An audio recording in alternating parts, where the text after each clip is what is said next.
The order to fire had been given twice, and twice the gunnery tier had not fired, and that was how Fleet Mistress Kedra Vane learned, in the 91st minute of the standoff, that the certainty she had carried for 40 years could come apart in the space of a held breath. She stood on the command crown of the lattice ship in violet geometry, at the center of the bright lattice, and below her in the tiered pit 800 officers of the Tesserail Ascendancy sat at their stations and did not move. The order hung in the air between her mouth and their hands. Fire. She had said it the way she had said it 1,000 times across 1,000 smaller engagements, flat and final, a closing of accounts. And the gunnery prime, master of Arxellen, had looked up from his board with an expression she had no file for and said, "Fleet Mistress, I am asking you to confirm the order, on the record, with the second key." The second key. There was a doctrine for the second key. It existed for the obliteration of inhabited worlds, for the irrevocable, for the orders a commander might give in madness and a fleet might be right to question. It had never once been invoked against a single ship. "The target," Vane said, "is one vessel." "Yes, Fleet Mistress." "One vessel, Master Sellen, 40 meters of beam. We have 1,100 hulls in this lattice, and you are asking me to turn the second key to kill 40 meters of beam." "I am asking you to confirm," Sellen said, and his voice did not waver, and that was the worst of it. Because in the last 90 minutes that one vessel has done 4 things the Ascendancy's combat doctrine says are impossible, and I find I no longer trust my own board to tell me what happens when we fire. I want it on the record that you ordered it knowing that.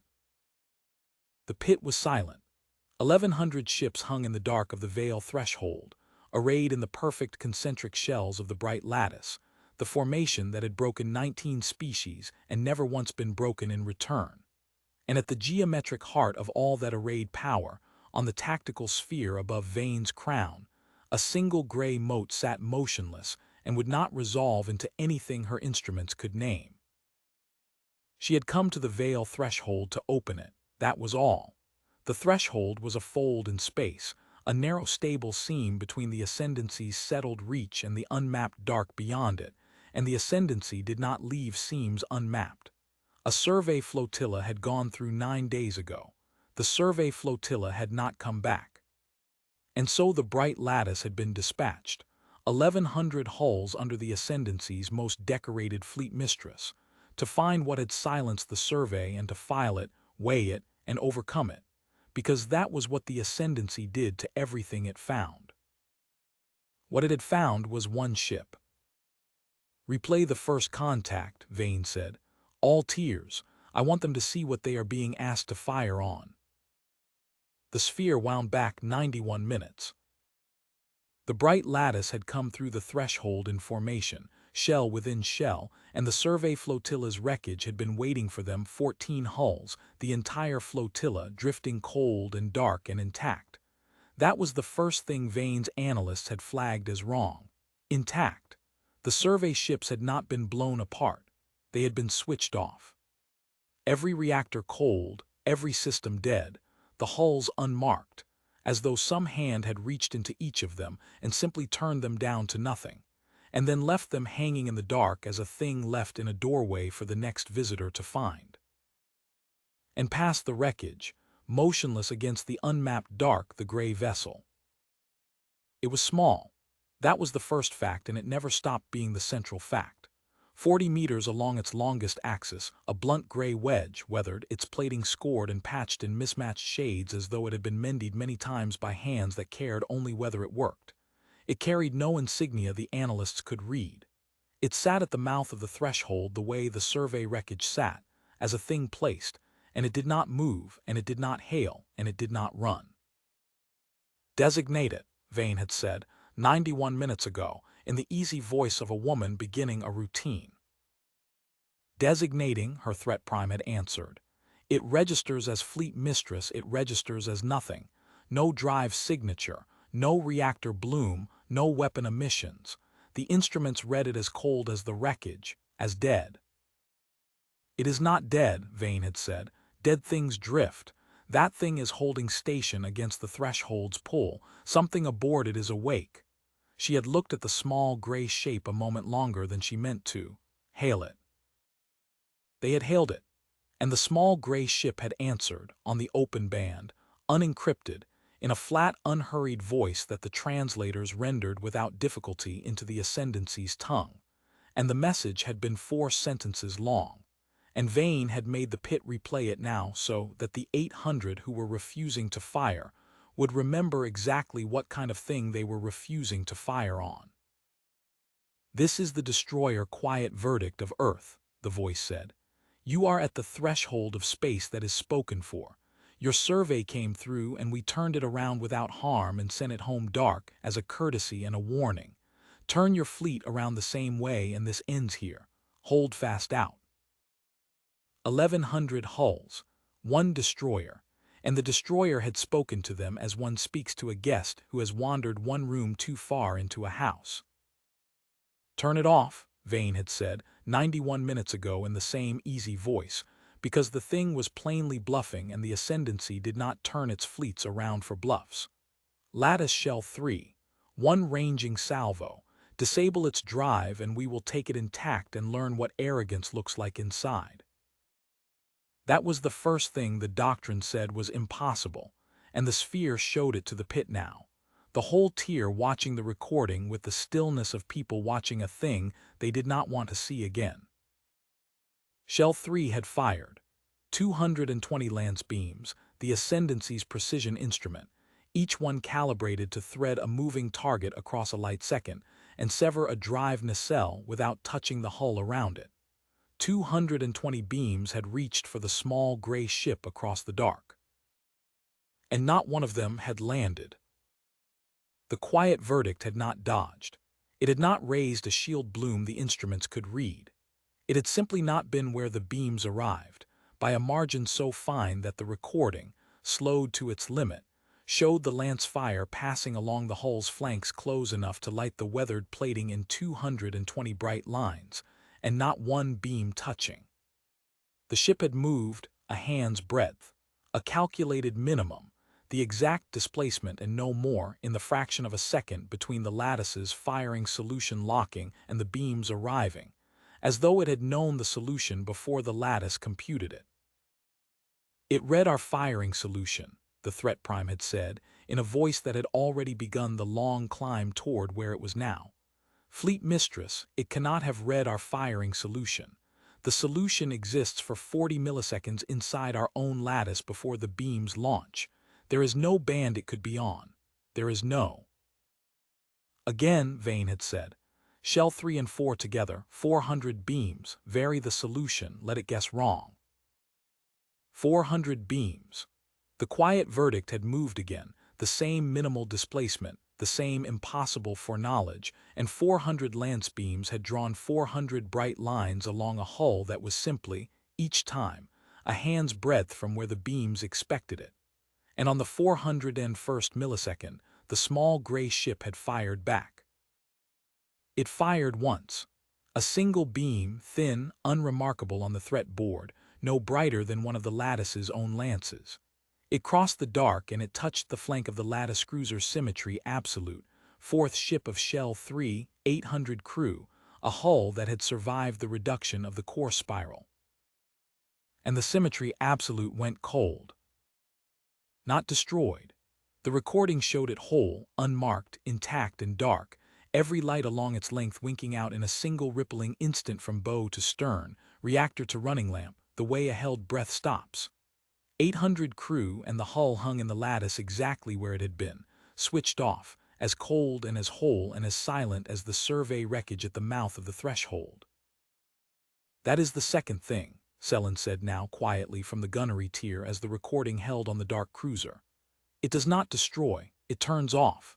We have 800 personnel aboard the Symmetry Absolute and every instrument says they are alive in there in the dark, and we cannot reach them, and we cannot wake the ship, and we do not have the first idea how a single beam did that to a hull that shrugs off antimatter." He looked up at the crown. "Doctrine has no entry for a weapon that leaves the hull whole and turns the crew into prisoners of their own ship. I am asking you to confirm the order, fleet mistress, because doctrine cannot tell me what that beam does to 1,100 ships, and neither can you." Vane looked down at the dark cruiser in the sphere. She had broken 19 species. She knew the arithmetic of force as she knew the shape of her own hands. The arithmetic said 1,100 to 1, and the arithmetic did not lie. But she had spent 91 minutes watching the arithmetic refuse to resolve, and she understood, in the place beneath certainty where a commander keeps the things she cannot afford to say aloud, that Selen was not refusing out of fear. He was refusing out of accuracy. He had a better instrument than her certainty, and his instrument had stopped being able to predict the next second, and he would not pretend otherwise on the record. "You think it will turn off the whole lattice," she said. "I think I do not know what it will do," Selen said. "And I think that in 40 years of service I have never given that answer about a single ship, and I think the fact that I am giving it now is the most important thing on my board."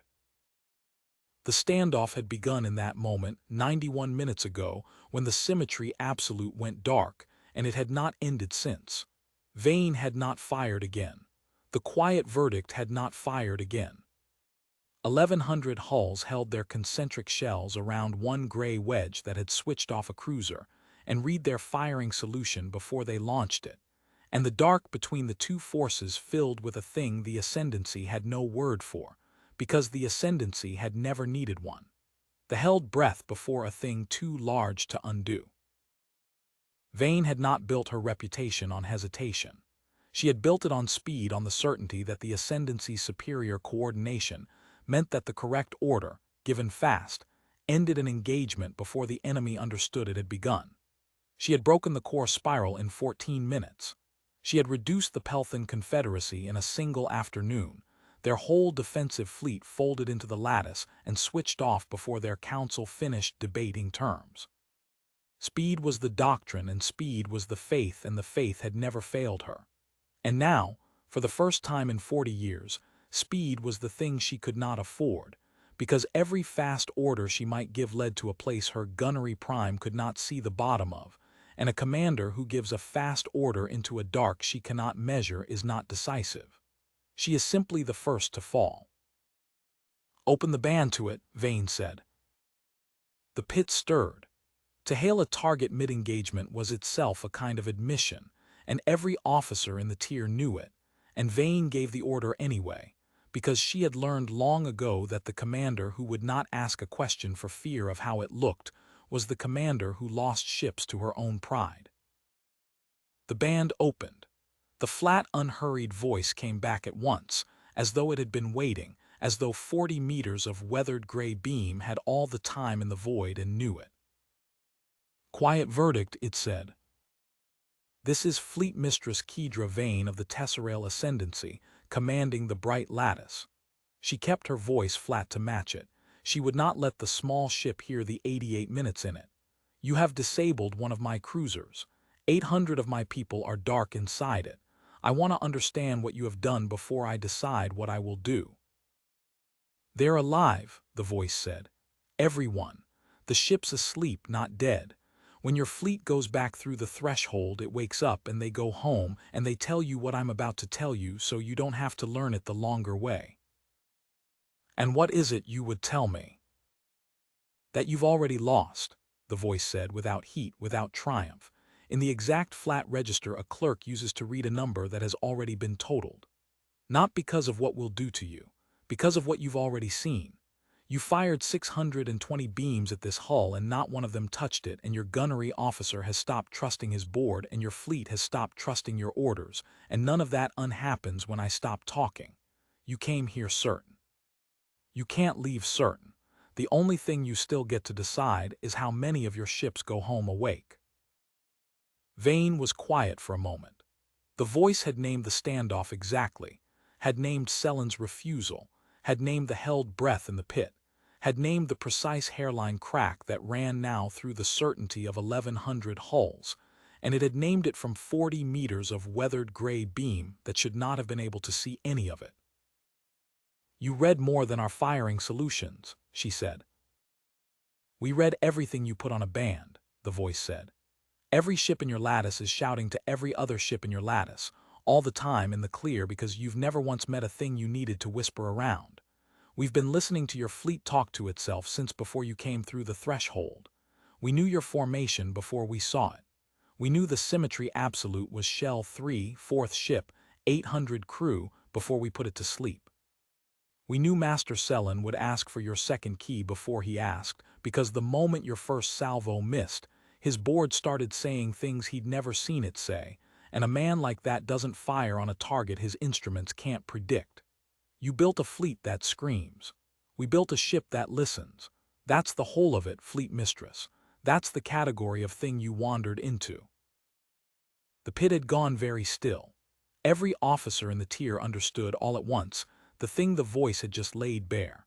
That the bright lattice's greatest strength, its perfect coordination, its 1100 hulls thinking as one mind across an unbroken net of signal, was the precise mechanism by which the small gray ship knew them down to the marrow. They had spent 40 years refining the choir. They had never once imagined a thing that came not to silence the choir, but to sit in the dark and learn its every word. "Close the band," Vane said. It closed. She stood on the command crown and looked down at the gray mote in the sphere and ran, for the first time in 40 years, an arithmetic she did not control. She had 1100 hulls. She had lost the use of one and the trust of 800 crew aboard it. She had fired 620 precision beams and landed none. She had a gunnery prime who would not turn the second key, and a pit full of officers who had heard a 40-meter destroyer describe their fleet's inner workings more accurately than her own threat board, and a single gray ship that had not yet, in 93 minutes, done a fraction of what it plainly could. "Master Selen," she said, "your honest assessment, not doctrine, yours." Selen stood. It was a breach of tier discipline to stand at one station, and he did it deliberately, so that the pit would see that what he said next he said as himself, and not as a board reading out a number. "I think it could have switched off this entire lattice in the first 90 seconds, he said. "I think the only reason 1100 of our hulls are still awake is that it chose to put one cruiser to sleep instead as a sentence, so that we would see exactly what it does and have the chance to leave before it does it to all of us. I think it is not a weapon, fleet-mistress. I think it is a door. It is standing in the threshold the way the survey wreckage is standing in the threshold, as a thing left in a doorway, and it is telling us the door is shut, and it has shown us once, gently, what happens to things that push on a shut door. And I think if we fire again it will stop being gentle, and I do not believe doctrine, or you, or anyone in this pit can tell me what 1100 dark hulls drifting in the veil threshold will look like, because no one in the ascendancy has ever seen it." He said. The thing about the Tesserail ascendancy, the thing Vane had built her 40 years upon, the thing the bright lattice was the perfect expression of, was that it had never once met a force it could not measure. Its whole faith was the faith of the lattice, that any threat could be weighed, surrounded, brought into the geometry, and overcome by the application of perfectly coordinated, perfectly predictable force. The ascendancy did not gamble. The ascendancy computed. And the small gray ship had, in 93 minutes, presented Kedra Vane with the one quantity her entire civilization had been built never to encounter, a variable it could not solve. She thought of the survey flotilla, switched off and sent home dark. She thought of the word the destroyer's voice had used, courtesy.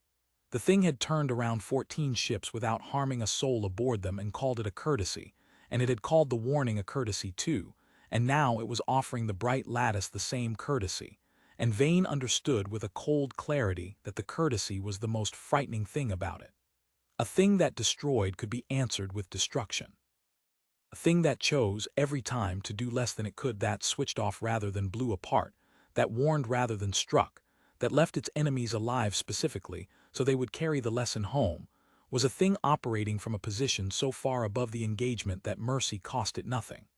The quiet verdict was not being kind. It was being exact. It was spending precisely as much force as the situation required and not one beam more, and the situation required so far almost nothing. Threat Prime, Vane said. The survey flotilla. When it was switched off, how long did the process take? The Threat Prime checked. We cannot know precisely, Fleet Mistress, but the flotilla's last transmission and its reactor death are timestamped on the wreckage logs we recovered. The interval is, she stopped. 4 seconds, Fleet Mistress. The flotilla went from full operation to fully dark in 4 seconds, all 14 hulls. 4 seconds, 14 hulls. And the bright lattice had been holding a standoff for 93 minutes against a thing that could switch off 14 ships in 4 seconds and had chosen, instead, to switch off one and talk. It is not holding back because it is weak, Vane said, half to herself. It is holding back because it has already decided how this ends, and it would rather we decided the same thing on our own. She gave one more order then, not because she believed it would work, but because she would not stand before the Ascendancy's review board if she lived to stand before it, and say she had surrendered 1,100 hulls without testing the thing in every way the doctrine allowed. Threat Prime. Disperse Shell 5. Send it the long way around the threshold's far margin, beyond the destroyer's arc, and have it come at the seam from the unmapped side. If the thing can only watch one direction at once, I want to know it. If it cannot, I want Shell 5 through the seam and gone before it decides to wake them. It was a sound order. It was the order the doctrine would have praised.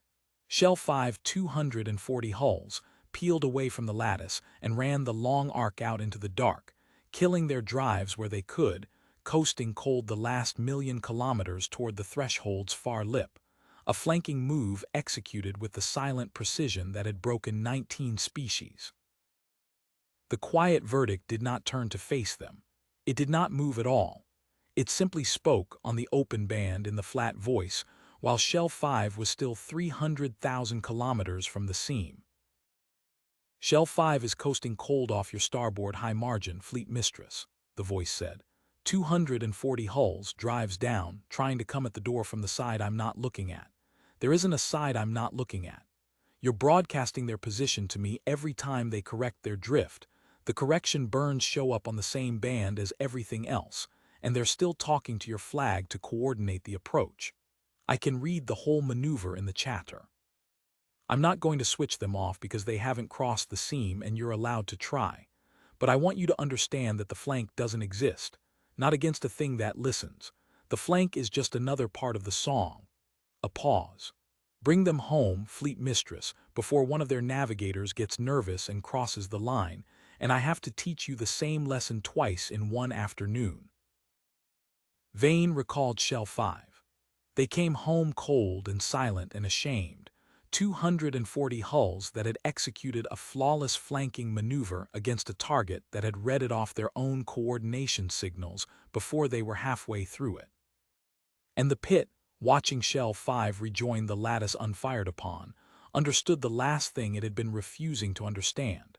That there was no maneuver, no axis, no clever geometry that the lattice could attempt, because the lattice's every move was composed of the very signals the gray ship fed on. They could not flank a thing that heard the flank being planned.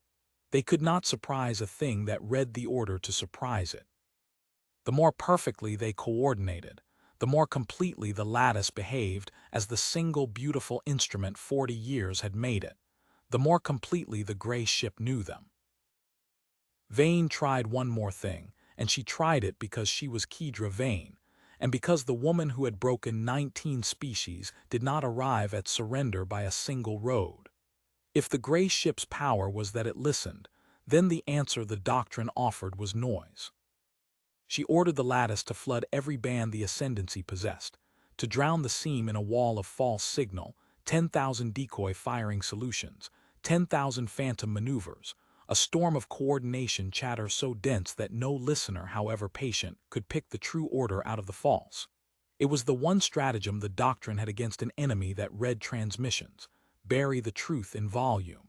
The lattice had used it against the Pelthan and the core. It had never once failed. The lattice flooded the bands, and the flat, unhurried voice came back through the storm of false signal as cleanly as if the storm were not there at all. That's better thinking, Fleet Mistress, it said. Most fleets never try the noise, but you've misunderstood what I do. I don't pick your real order out of the false ones. I don't need to. A thing that's pretending has a shape, and a thing that means it has a different shape, and after enough centuries of listening the difference stops being subtle. Your 10,000 decoy solutions are all built from the same handful of templates your doctrine allows. I can see the templates under them like bones under skin. Your real order is the one with a crew's fear in the timing of it. I've been reading the fear in your fleet's signals since before the storm started. The noise just told me you were frightened enough to try the noise. A pause, almost gentle.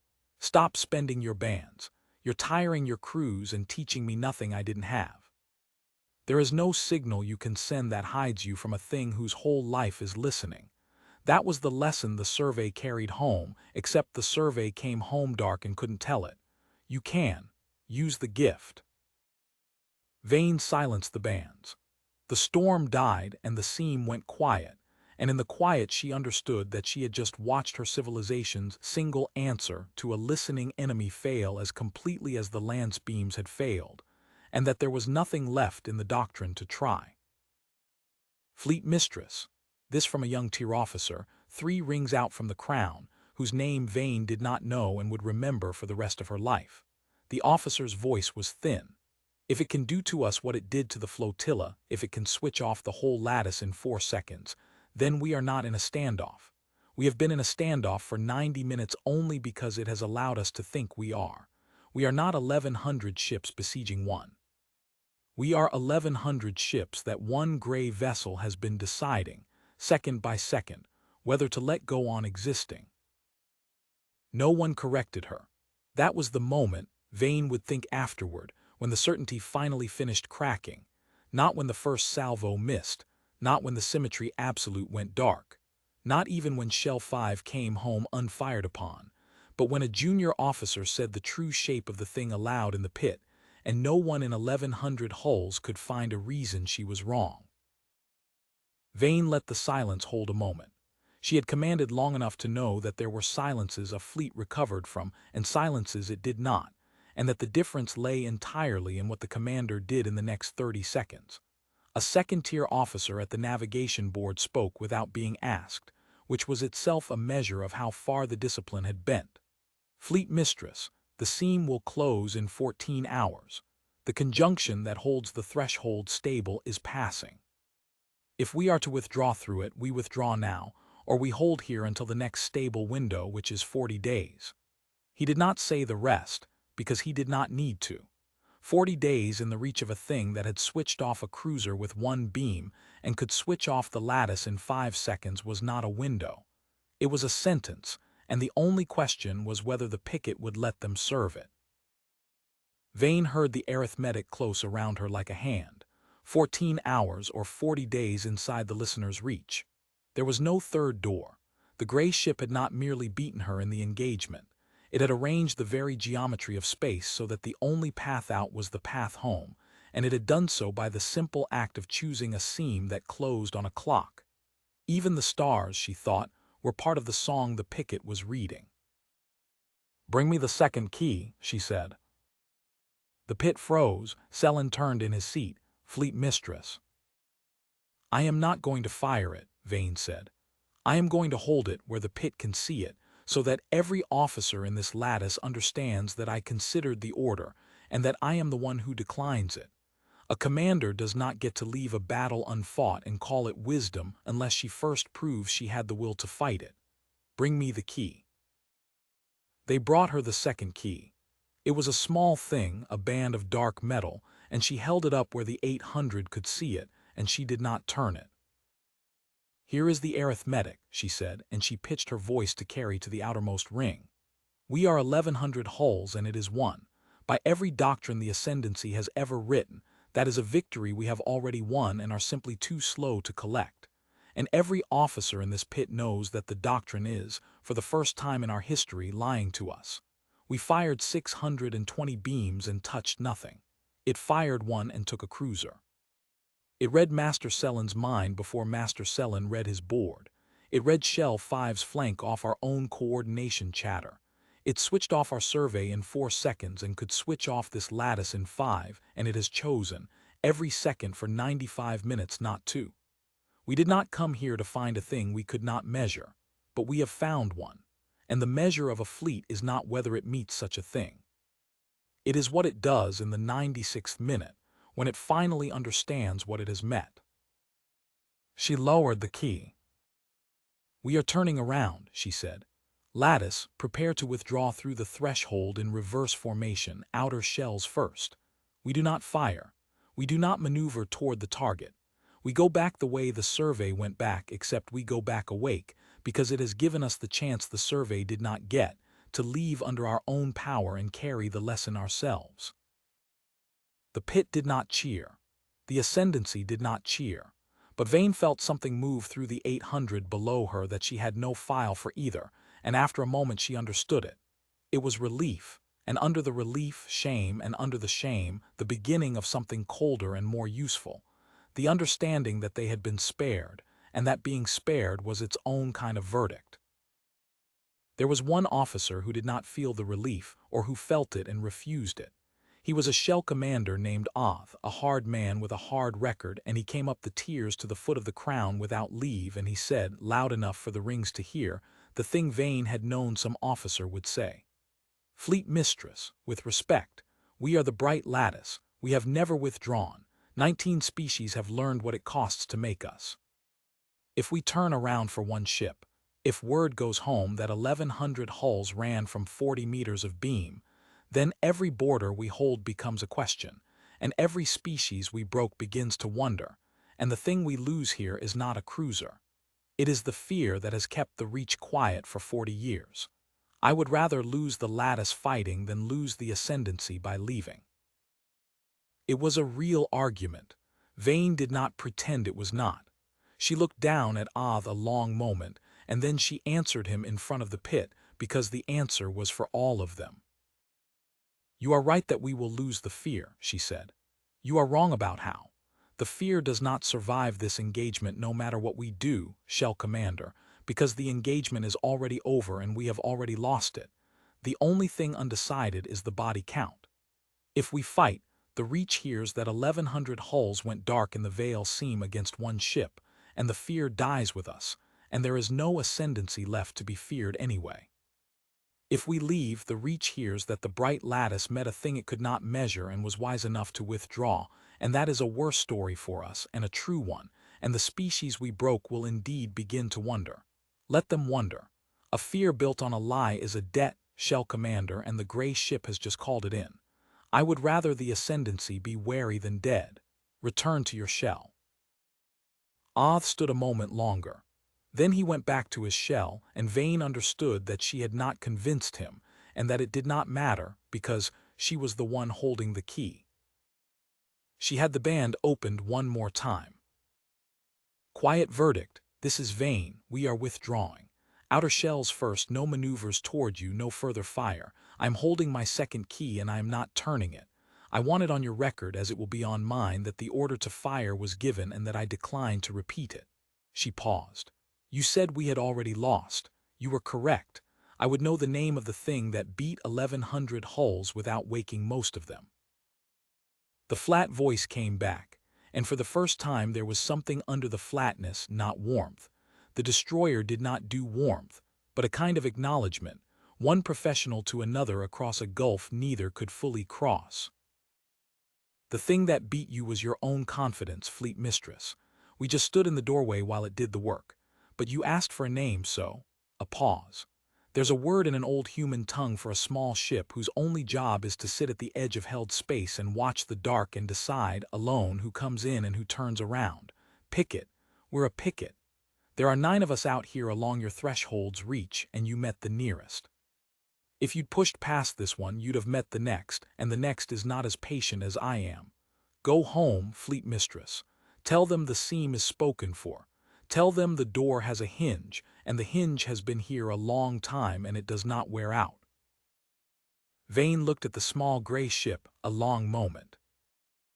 "9, she said. 9, the voice agreed. "You brought 1,100 to a door held by one of 9. I'd think on the arithmetic of that on the way home. It isn't the arithmetic you came here trusting." The band closed.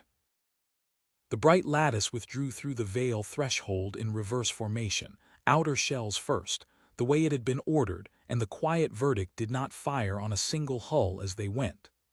Oth's shell went last, and it went whole, and Vane watched the threat board the entire time, half expecting the hard shell commander to do something that could not be undone. He did not. The discipline that had broken 19 species held even in retreat, and the lattice came apart shell by shell and fed itself back through the seam, and the gray ship watched it go without raising its voice. The cruiser Symmetry Absolute, dark and whole with its 800 crew sleeping inside it, was towed back through the seam by 2 hulls of Shell 2, and the instant its bow crossed the threshold's boundary, every light along its length came back on, bow to stern, reactor to running lamp. The way a held breath is finally let go. 800 crew woke at their stations with no memory of the dark, the chronometers all agreeing that 96 minutes had passed, and none of them able to account for a single second of it. That was the last thing the small gray ship did, and it was, Vane understood, the most deliberate.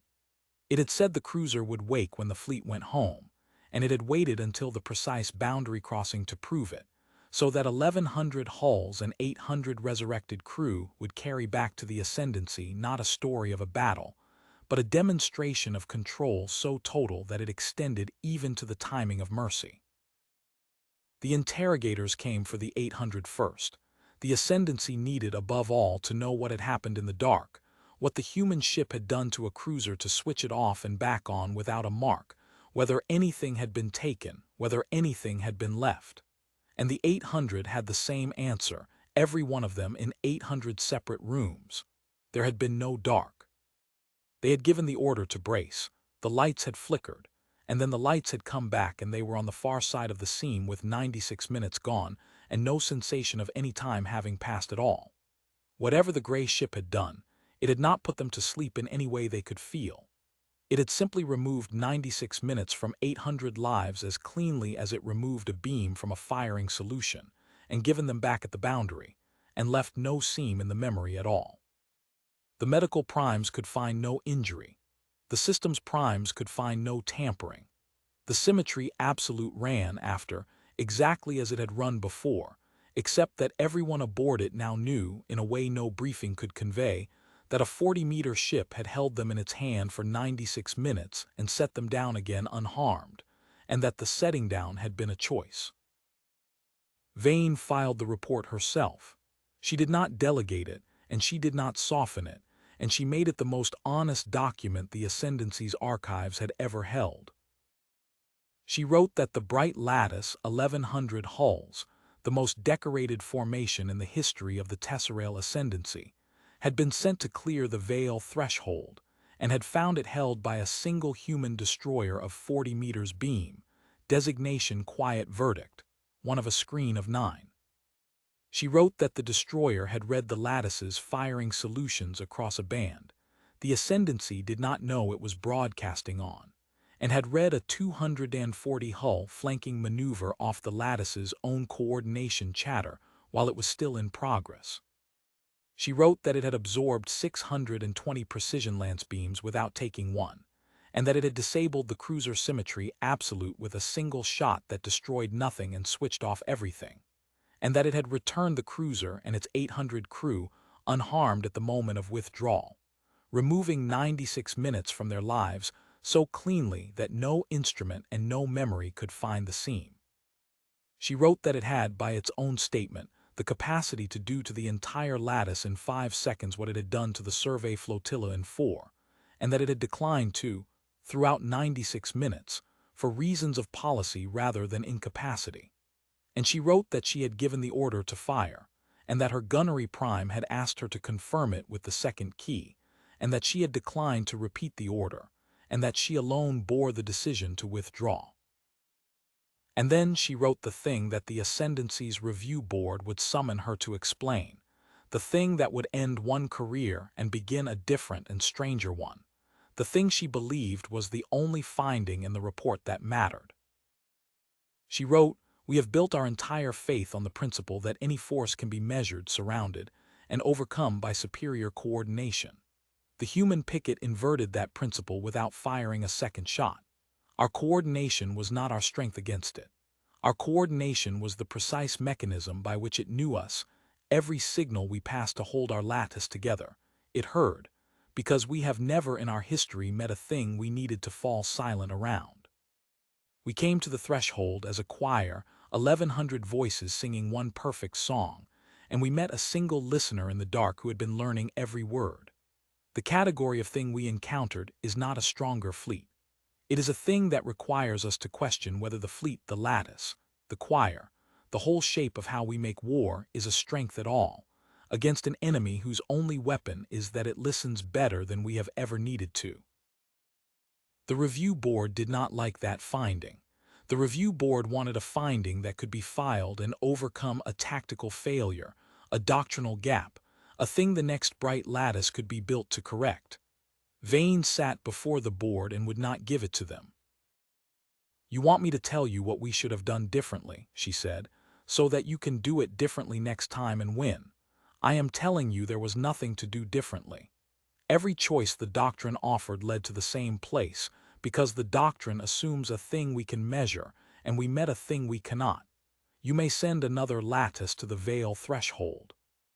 I have read the reports of 19 broken species, and I will tell you what I believe, which is that the destroyer told us the truth, that there are 9 of these pickets, that the next is less patient, and that the only outcome of sending a second fleet is that the ascendancy learns, in a less courteous demonstration than the one I was granted, what 1,100 dark hulls look like drifting in a seam they were warned to leave alone." "You are describing surrender," the board's eldest said, "to one ship." "I am describing arithmetic," Vane said. "We have always trusted the larger number. The picket showed me in 96 minutes that the larger number is the thing it counts on. The more hulls I bring, the more voices it has to listen to, the more completely it knows me, and the more of my fleet it can switch off in the time it takes to decide to. We are not the predator at the veil threshold. We never were. We were the thing that wandered, in great and confident numbers, into a doorway that a single patient listener has been holding for longer than the ascendancy has held the stars, and the only reason 1,100 of us came home awake is that the listener decided we should, so that we would carry the warning back ourselves. I carried it. I will not be the commander who makes the ascendancy learn the lesson a second time at a higher price." The board deliberated for 9 days, which was, the clerks noted, exactly as long as the survey flotilla had been gone before the lattice was sent after it. Vane did not think the symmetry was lost on them. In the end, they did the thing that institutions do when they cannot accept a finding and cannot disprove it. They accepted the recommendation and punished the messenger. They left the veil threshold unclear. They did not send a second fleet. And they relieved Kedra Vane of the bright lattice, and of fleet command, and of the rank she had carried for 20 years. That was the cost, and she had known it would be, and she paid it without complaint. But the report could not be unfiled, and the 800 crew of the Symmetry Absolute could not unremember the 96 minutes they had no memory of, and the 1,100 officers of the lattice could not unhear the flat, unhurried voice describe their fleet's inmost workings from 40 meters of weathered gray beam. The ascendancy tried, for a time, to file the veil threshold under tactical anomaly and move on. It could not. The story moved through the settled reach the way the destroyer's signal had moved through the lattice quietly, completely, in the clear, because the humans had not encrypted it and the ascendancy could not contain it. And the shape of the ascendancy began, slowly, to change. Fleets that had broadcast freely for 40 years began, for the first time, to practice silence. Commanders who had trusted the lattice began to ask what an enemy who listened could do to a formation that sang. A whole generation of doctrine was written and discarded and written again, all of it circling the same wound. How do you fight a thing that uses your own coordination against you, without giving up the coordination that made you strong? A junior analyst, 3 years after the veil threshold, did the thing the board had been careful not to do. She went looking for the other 8. She reasoned that if the human destroyer had told the truth about the number, then the Ascendancy's long reach must brush against the others somewhere along its borders, and she pulled 40 years of unexplained silences from the archives, survey flotillas that had gone dark and been written off, scout hulls that had crossed a seam and never reported, a whole quiet catalog of small losses the Ascendancy had filed under accident, because the larger number had made every individual loss too small to weigh. She laid them on a chart, and the chart showed a line. 8 more silences, spaced along the unmapped border, each one a place where a single hull or a small flotilla had pushed on a door and been turned around, or, in the cases that had not been gentle, simply switched off and left to drift. The pickets had been there the whole time. The Ascendancy had been losing ships to them for 40 years and calling it weather, because no single loss had ever been large enough to make the arithmetic flinch. It had taken 1,100 hulls at one seam to make the pattern visible, and even then the board had preferred not to see it. The analyst's chart was classified and shelved, but a copy reached Vane in her keeping of the file, and she added it to the record with a single line in her own hand. They told us there were 9. There were 9. We simply could not hear the count until they made us listen. The Ascendancy never solved it. The faith in the larger number, the faith that had broken 19 species, did not shatter all at once, but it cracked the way Kedra Vane's certainty had cracked in the 91st minute, hairline first, and then through. And the Ascendancy that emerged on the far side of that crack was a quieter and warier and altogether more frightened thing than the one that had sent 1,100 hulls confidently to clear a seam. Vane never commanded a fleet again. She was given, in the strange second career the report had begun, a smaller posting. She was made the Ascendancy's keeper of the Vale Threshold file, the single officer responsible for ensuring that no future fleet mistress in the heat of a confident hour ever again sent a lattice through that seam.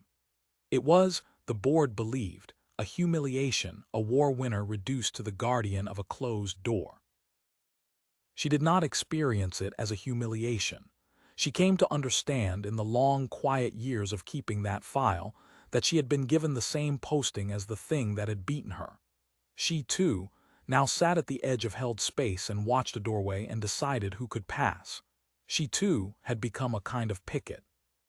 And on the rare nights when the irony of it pressed on her, she would open the band on her station. The station overlooked the threshold that had been arranged, whether by mercy or by malice she never decided, and she would, against all protocol and to no one in particular, send 4 sentences into the dark on the open channel, unencrypted in the clear. "This is Kedra Vane, keeper of the Vale file of the Tesserail Ascendancy," she would say.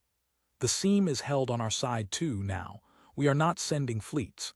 Tell your less patient one that the door has a hinge on this side as well, and that it learned its trade from a teacher it never thanked.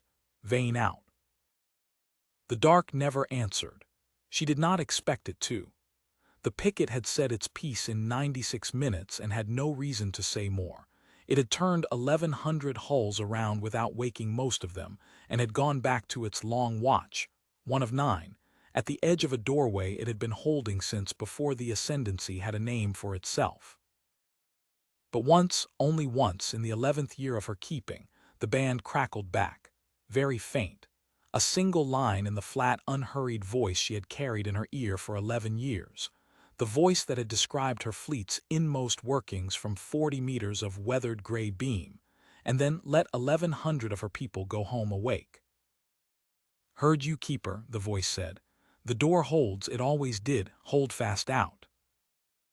And the band closed, and the Vale threshold lay quiet on both its sides, a seam between 2 reaches of the dark, held shut by a single small gray ship that did not wear out and a single relieved fleet mistress who had learned, in 96 minutes, the one truth her entire civilization had been built never to learn.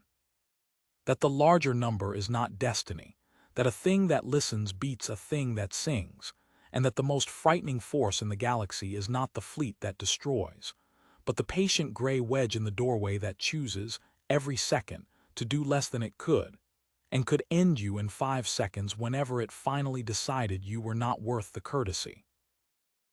Vane kept the file for 30 years. She never sent a fleet, and when at last she was too old to keep the watch, She trained the officer who would replace her, and the first thing she taught that officer was not doctrine, and not arithmetic, and not the geometry of the lattice that had broken 19 species and met its match in a 40-meter destroyer at the mouth of a seam. The first thing she taught the new keeper was how to fall silent.